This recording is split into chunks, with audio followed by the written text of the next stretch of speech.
Thank you very much, Mr. Speaker.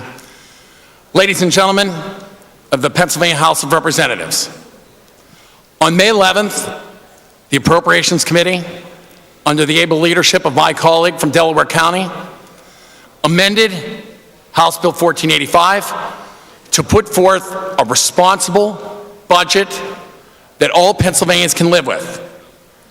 And I want to put out the question today on second consideration,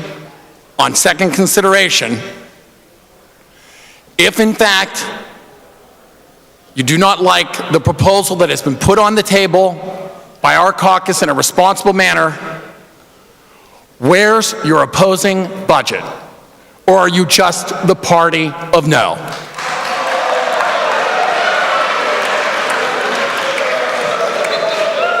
And if I might say, the notion that we are rushing this process, is over 8 years' time. Gentlemen will suspend. For what purposes, the lady, Ms. Davidson, rise? Point of order. Lady will state her point of order. I heard the Speaker rule on numerous occasions not to make disparaging remarks about the motivations of members of the House. Speaker thanks. The lady was not his interpretation that there was a casting and dispersion of motivations. Gentleman may proceed. Not to rush. For the past 8 years, and particularly for the past 4, under Governor Rendell, we never once had a budget done on time. Well, folks, on May 23rd and May 24th, we are in fact moving a responsible budget forward because we recognize that it is our constitutional obligation to have a budget done on time. Now, the fact of the matter is, this particular budget will be done on time without a tax increase, without reckless borrowing like the Specter Library or the Murtha Center, and will be done with prioritized spending. And let me talk about the prioritized spending. In this particular budget that we typically do not debate on second consideration, $9.6 billion will be spent on public education K through 12. That is in fact $300 million over last year's state spend. And in addition, there is $10.7 billion being spent on public welfare. Yes, just like Auditor General Jack Wagner, Democrat, indicated to root out fraud and abuse, we have found fraud and abuse to wean out from the governor's proposal. And the fact of the matter is, we are moving forward with a $10.7 billion spend, which is actually an increase in spending over last year's budget on welfare. It's a 1% increase, but we are being responsible about it, and we are looking for the rooting out of fraud, waste, and abuse, as pointed out by the Democratic Auditor General. It is prioritized spending, it is responsible spending, and it does not increase taxes, it does not borrow, and it will be done on time. Now, I know that people would like to say that there is money gone from public education. But the fact of the matter, the money that is gone from public education is the federal stimulus money that everybody knew was going to be gone. Everybody. That $1 billion in federal stimulus has been gone, and the Republican caucus in its amendment put forth a spend of $9.6 billion K through 12, which is a $300 million increase over last year's state spend on public education.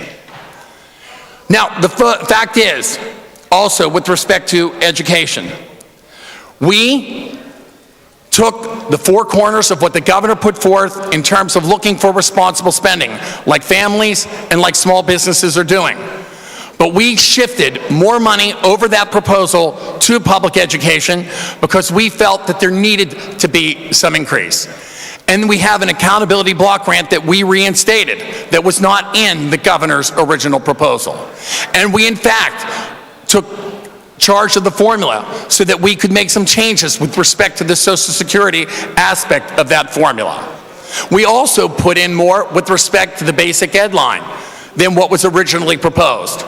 So there is almost $250 million more from the Republican amendment that was passed on May 11th for public education K through 12 than what was originally presented to this chamber.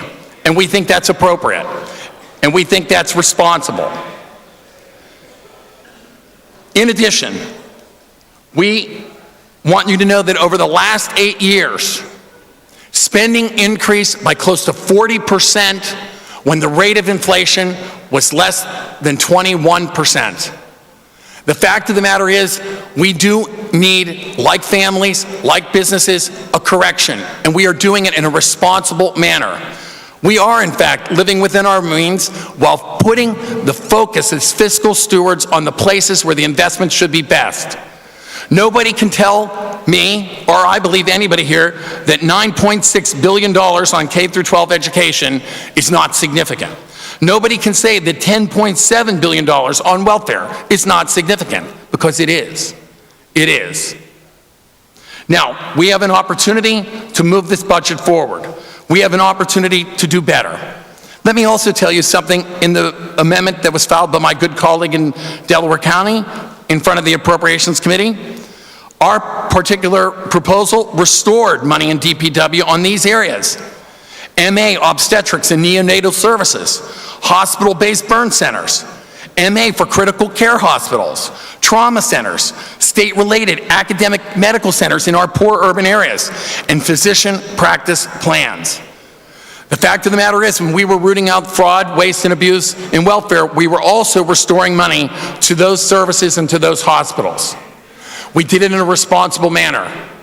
We recognize that you have so much money and you've got to live within those means, and we're focused on our priorities. It's the message that we've been hearing across the state in town hall meetings. Look, you can't continue to spend and you can't continue to increase taxes. This notion, this billion-dollar number that's thrown out, it's made up numbers. They're revenues over estimates, folks. There's no surplus, quote-unquote surplus. That's clever language. That's not designed to face reality. And we all know that we don't quite know where the economy is going next year. We know that. We know that because gas prices have been up to over $4 per gallon.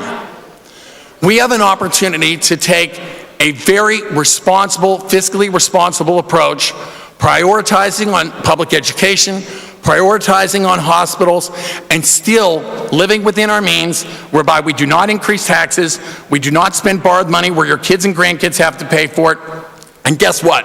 We're going to do it on time. So we can continue to debate on second consideration, and we'll have a very thorough debate tomorrow on third consideration, but the notion that you actually stand for something, when we were in the minority, we filed an amendment that we all stood behind, saying exactly what we were for. Well, guess what? We knew what we were for in 2009, 2010, and 2010, and 2011, and we know what we're for and what we can take to the citizens of Pennsylvania in 11 and 12. You know, I hate to go back to the 80s, but where's the beef?